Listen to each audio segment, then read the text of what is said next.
الحمد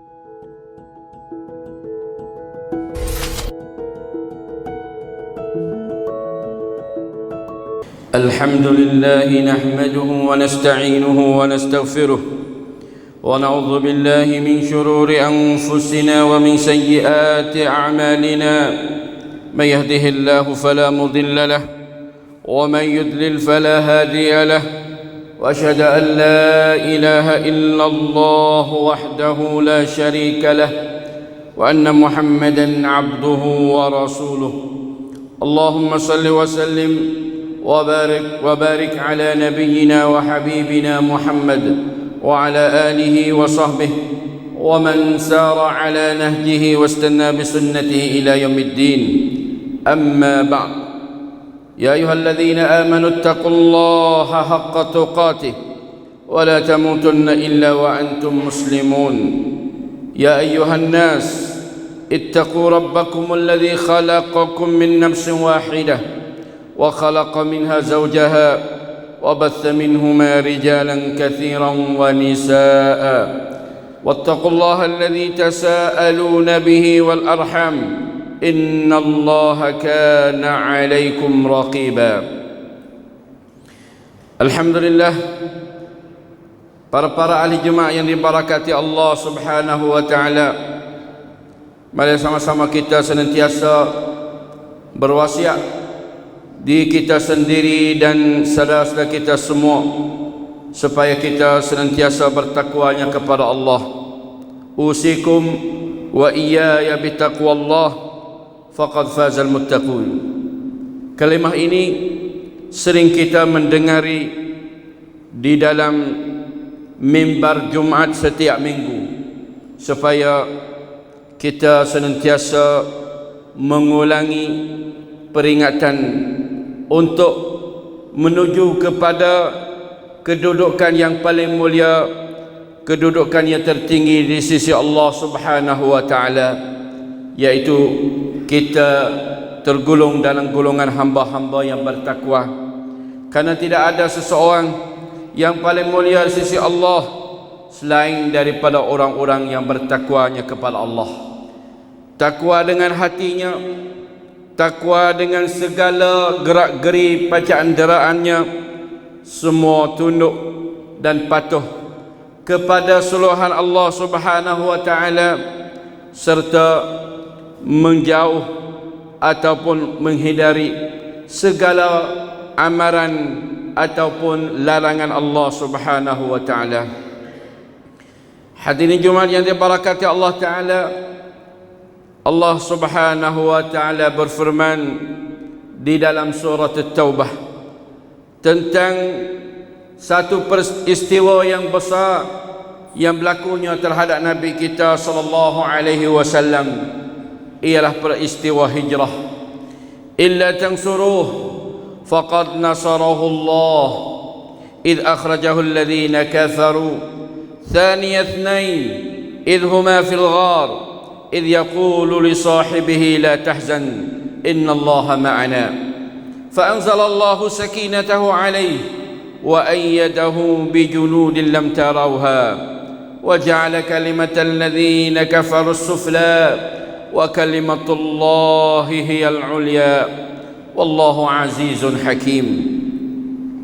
Ingatlah, illa tansuruh, jika engkau tidak memberi pertolongannya, faqad nasarahullah, maka sesungguhnya Allah Ta'ala tetap akan memberi pertolongannya.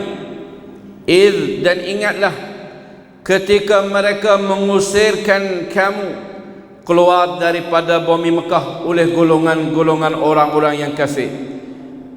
Thaniyatnain, kamu adalah di antara dua orang yang bersembunyi di dalam suatu gua, idhuma fil ghar.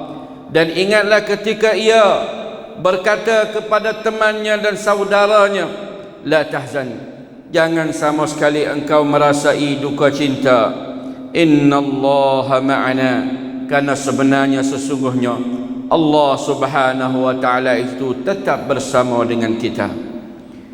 Peristiwa ini dijadikan wahyu Allah Subhanahu wa taala supaya kita senantiasa mengulang kaji dan membacanya, serta kita mengambil pengajaran, pengiktibaran terhadap perkara yang menjadi satu asas kekuatan ummah, satu asas kejayaan ummah, ialah peristiwa hijrah Nabi sallallahu alaihi wasallam, sehingga dipilih oleh Khalifatul Rashid, Khalifah Umar ibn al-Khattab radhiyallahu taala anhu, daripada banyak-banyak pengesyuran tarikh penetapan tahunan dalam negara Islam, maka akhirnya beliau bersetuju dan kebanyakan sahabat bersetuju menetapkan tarikh umat Islam dimulai tulis ialah hijrah Nabi sallallahu alaihi wasallam. Kerana peristiwa hijrah banyak memberi arti, banyak memberi pengajaran, dan banyak memberi ramalan untuk menuju kepada kejayaan satu-satu ummah.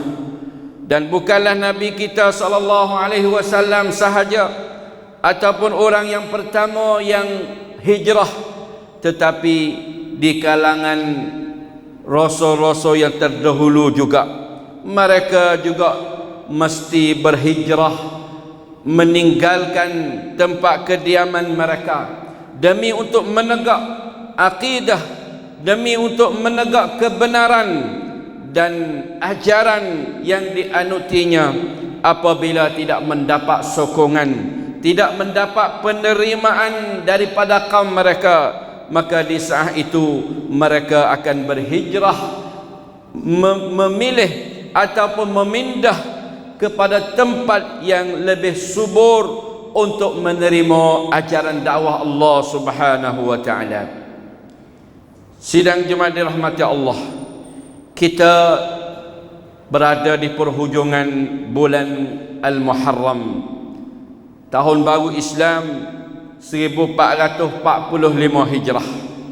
Senantiasa kita menyebut apabila kita membilangkan tahun dengan hijrah Nabi kita Muhammad sallallahu alaihi wasallam, maka apabila orang-orang musyrikun mereka membuat pakatan jahat di dalam persidangan mereka, dan mereka tergamuk dan mereka terkeluar sepakat kata untuk membunuh Nabi kita Muhammad sallallahu alaihi wasallam, maka di atas pakatan ini ditanggung oleh berbagai-bagai kabilah Quraisy di zaman itu, sehingga diserahkan pedang, leming,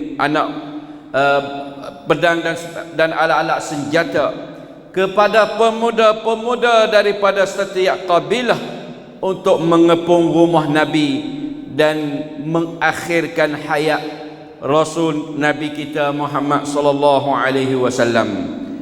Tetapi segala pakatan, segala rancangan jahat ini telah diberitahu oleh Allah Subhanahu wa taala terhadap Nabi kita sallallahu alaihi wasallam, dan beliau sudah pun membuat persediaan demi untuk hijrah, memindah daripada bumi Mekah yang menjadi bumi yang terlebih kasih kepadanya kepada suatu bumi yang baru, yang mana bertalur-talur golongan-golongan daripada Yasrib datang menemui Nabi sallallahu alaihi wasallam di dalam musim haji, dan sudah membuat bai'ah ataupun pakatan Al-Aqabah, berbagai-bagai pakatan, yang pertama, pakatan yang kedua, dan akhirnya mereka bersetuju untuk menerima Rasulullah sallallahu alaihi wasallam dan umat-umat Islam, orang-orang Islam, para sahabatnya, melindungi kepada negeri mereka, dan mereka sanggup untuk memberi segala keperluan dan jaga seperti mana mereka menjaga anak isteri dan keluarga mereka. Di saat yang genting dalam kehidupan Rasulullah sallallahu alaihi wasallam, tatkala pemuda-pemuda datang berhimpun di depan rumah Muhammad sallallahu alaihi wasallam dan menunggu tiba dan keluarnya Rasulullah untuk mereka serentak melepaskan pedangnya, lemihnya terhadap diri Nabi, kerana dalam jangkaan mereka apabila darah telah terperincir dan terbahagi kepada sekalian kabilah Quraisy, maka Bani Abdul Manaf, Banu Abdul Muttalib dan keluarga-keluarga yang terdekat dengan Rasulullah sallallahu alaihi wasallam tak kuasa untuk menuntut bela darah Nabi, tak kuasa untuk memerangi mereka, maka mereka akan terselamat daripada memerangi ataupun menumpah darah dengan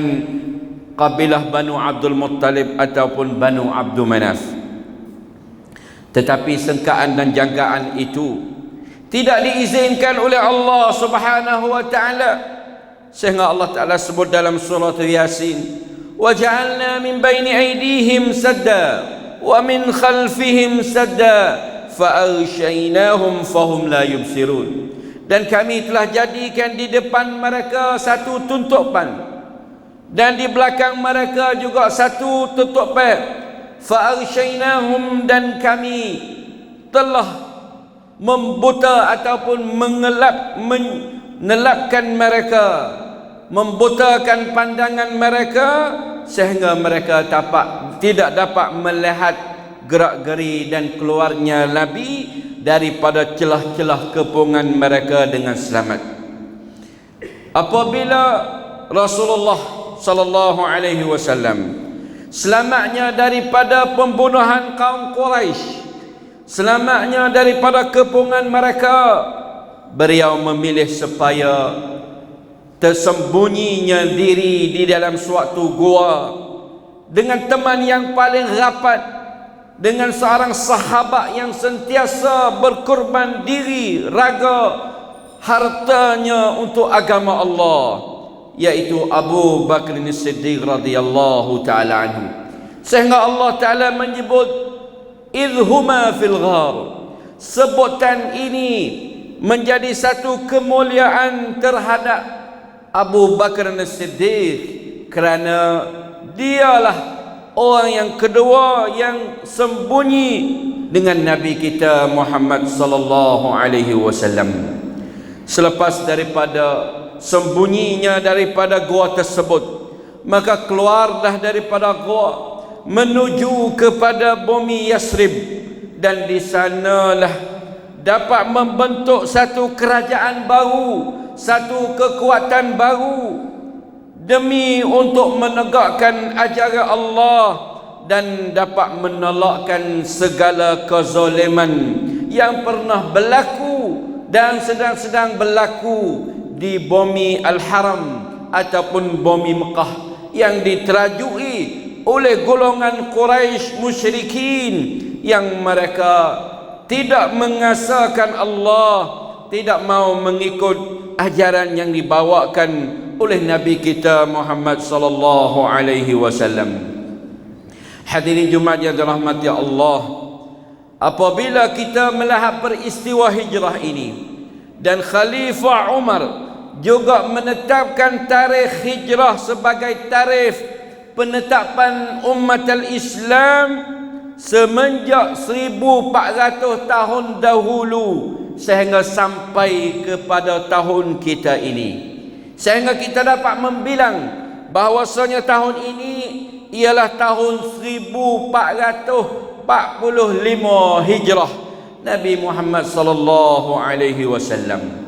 Maka sepanjang tarikh atau sepanjang masa hijrah ini kita mendapati berbagai-bagai kerajaan Islam disusuli, diasaskan oleh Rasulullah di Madinah, diikutinya oleh Khulafa' ar-Rasyidin di Madinah, dan diikuti juga oleh kerajaan Bani Umayyah di bumi Syam, dan diikuti juga oleh Bani Abbasiyah di Baghdad, dan berbagai-bagai kerajaan yang terperincir selepas daripada itu, sehingga sampai kepada kerajaan Utsmaniyah di bumi Konstantinia ataupun di bumi Turki di zaman kita.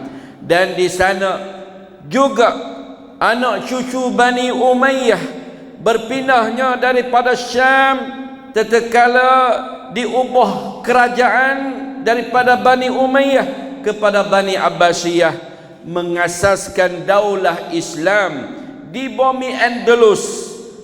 Hampir-hampir 900 tahun yang diperintah, yang ditumbuh dan dikeluarkan hadarah kemajuan Islam, sehingga menjadi kemajuan yang diikuti oleh negara-negara Eropah di dalam masa kita sekarang. Hadirin dirahmati Allah Ta'ala, daripada seseorang yang hampir-hampir akan dibunuh menjadi wiraburut, menjadi seorang yang menjadi pemimpin dunia, yang membawa teraju assalam, membawa ajaran rahmat kepada dunia ini. Beratusan tahun, hampir-hampir 1000 tahun, Islam menunjuk betapa tingginya ajaran, betapa selamatnya dunia di bawah rahmatan lil alamin. Tetapi apabila runtuhnya kerajaan Islam, habisnya nizam khilafah Islam, sehingga sampai di zaman kita hidup ini, kita tidak dapat merasai dan dapat kecap betapa rahmatnya seseorang manusia yang hidup di alam dunia ini. Banyak diusir, dibunuh, dihina, dizalim, tidak mengakui hak kemanusiaan. Walaupun Islam negara ataupun daulah yang mengaku hak kemanusiaan, warak setiap manusia dalam Islam adalah warak yang terbesar, yang dipimpin oleh Nabi SAW. Kita dapat mengambil daripada ajaran dan sebutan Rasulullah SAW di saat beliau memberi khutbah di dalam Hajjatul Wada, haji keselamatan, haji selamat dengan umat-umatnya, menegak dasar kemanusiaan. Tetapi dalam dunia sekarang kita lihat ada ungkar nanacat, ungkar hak dunia di bawah bangsa-bangsa bersatu, yang dinamakan ungkar siti manusia cun, ungkar kacat, ungkar lipai, macam-macam pertubuhan organisasi untuk nak jaga kemanusiaan, tetapi tidak dapat menjaga, tidak dapat menyelamat, lebih-lebih lagi kalangan orang-orang Islam di dalam berbagai-bagai buah negara, yang negara mereka memimpin atau diterajui oleh fikrah-fikrah komunis atau fikrah sosialisme, tidak memberi hak dan mengusir serta menzalimi kehidupan mereka, sebagaimana perkara yang jelas di depan mata kita dapat menyaksinya.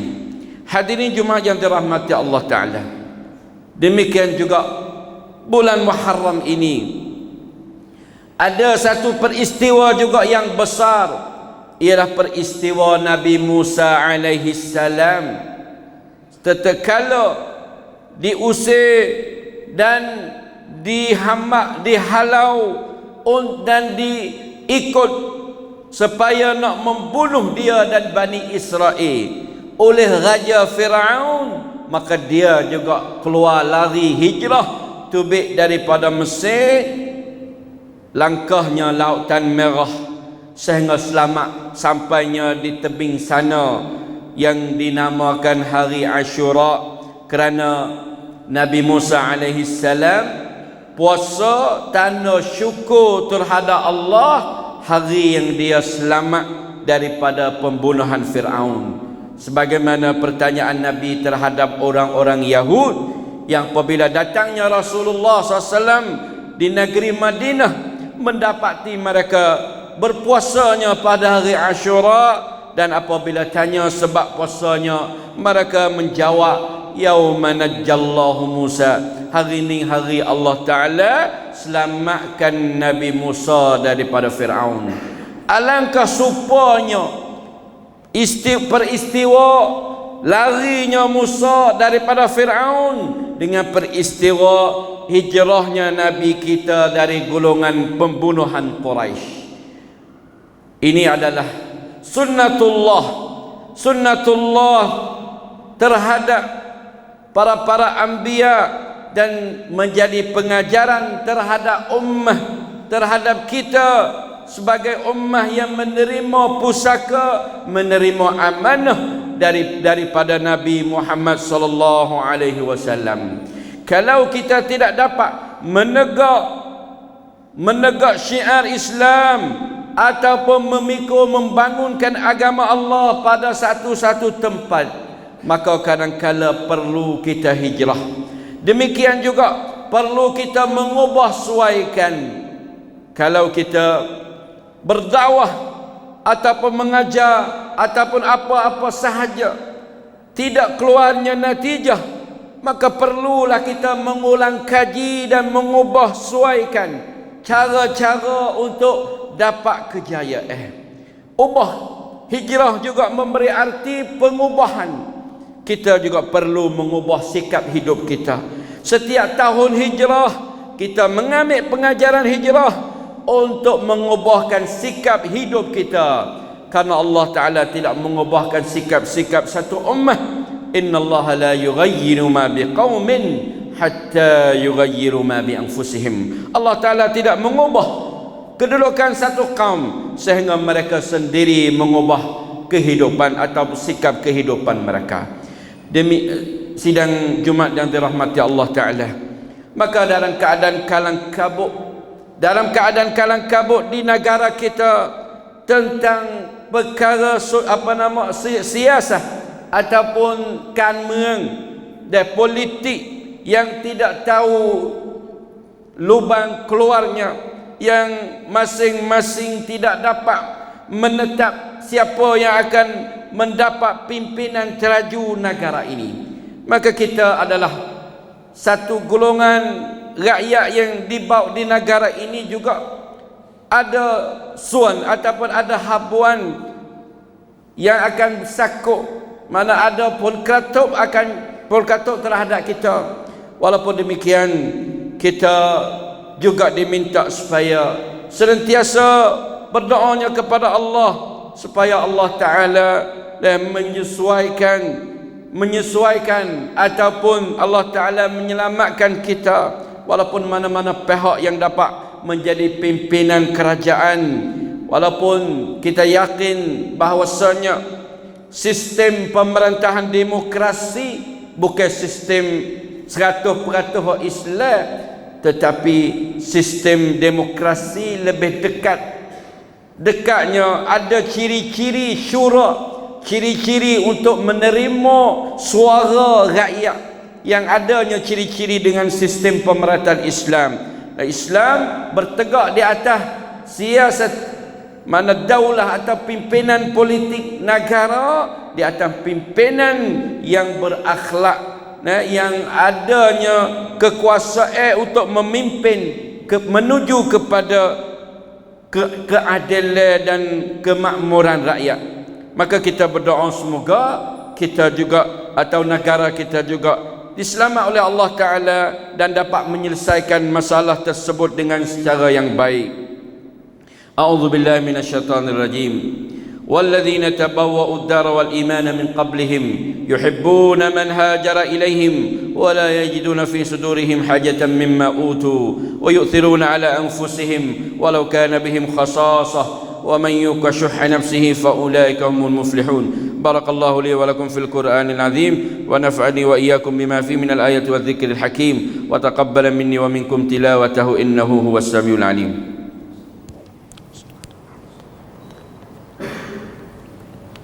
الحمد لله رب العالمين والصلاة والسلام على أشرف الأنبياء والمرسلين نبينا محمد وعلى آله وصحبه أجمعين. أما بعد فيا إخوة الإيمان أوصيكم وإياي بتقوى الله فقد فاز المتقون. Hadis Nabi sallallahu alaihi wasallam menyebut al-muslim man salima al-muslimuna min lisani wa yadihi wal muhajir man hajara ma nahallahu an. Orang Islam ialah Muslim, ialah mereka yang selamat daripada orang Islam, sama ada daripada lidah dan tangannya. Dan orang muhajir yang sebenar ialah orang-orang yang hijrah daripada apa larangnya Allah Ta'ala. Maka dengan hadis ini kita marilah dan mengambil makna hijrah yang sebenar. Makna hijrah yang kita dapat tatbik di dalam amalan, di dalam akhlak, di dalam kedudukan, di dalam muamalah dan sekalian kedudukan kita, supaya kita dapat menunjuk kebaikan dan keharmonian, kesucian Islam terhadap dunia, terhadap orang-orang yang bukan Islam, supaya kita dapat mengubah nasib umat kita kepada al-Islamu ya'lu wala yu'la alaih, menegak Islam yang menjadi agama yang tertinggi dan tidak ada agama yang lebih tinggi daripada al-Islam. A'udzu billahi minasyaitonir rajim. Innallaha wa malaikatahu yusholluna 'alan nabiy ya ayyuhalladzina amanu shallu 'alaihi wa sallimu taslima. Allahumma shalli 'ala Muhammad wa 'ala Muhammad kama shallaita 'ala Ibrahim wa 'ala ali Ibrahim innaka Hamidum Majid. Allahumma barik 'ala Muhammad wa 'ala ali Muhammad kama barakta 'ala Ibrahim wa 'ala ali Ibrahim innaka Hamidum Majid. Allahumma ighfir lil muslimin wal muslimat wal mu'minin wal mu'minat al ahya'i minhum wal amwat. اللهم أعز الإسلام والمسلمين وأذل الشرك والمشركين ودمر أعداءك أعداء الدين. أقول قولي هذا أستغفر الله لي ولكم ولسائر المسلمين واستغفروه إنه هو الغفور الرحيم.